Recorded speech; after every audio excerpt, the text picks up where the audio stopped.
Hello guys, in this tutorial you will learn how you can upload an app logo to your app projects you create on Base44. So let us guide you through the start by navigating to your workspace here in your Base44 account in the top left corner. You may choose also another workspace if the app has been saved there. Inside your workspace, click into all apps here on the left hand side. Next, go through a list of apps, click into the given one to access it through the editor.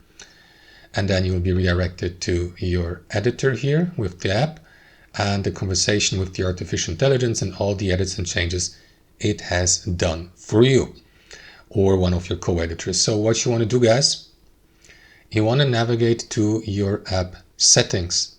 To do that, what you want to do, guys, is click into that gear icon, click into your app name in the top left corner, and from there navigate to the app settings. Here what you want to do, guys, is go through app settings, and at the top you will see the app info as well as the app logo. Base44 may create one for you, but if you'd like to upload your custom logo, click into edit logo here and then click into upload there.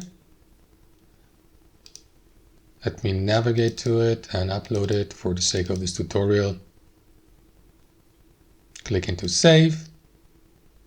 That's it, guys. That's it. So as you can see, you don't need to click into any save button here. It will be updated automatically, right? So that's it. Thanks for watching, and I'll see you next time.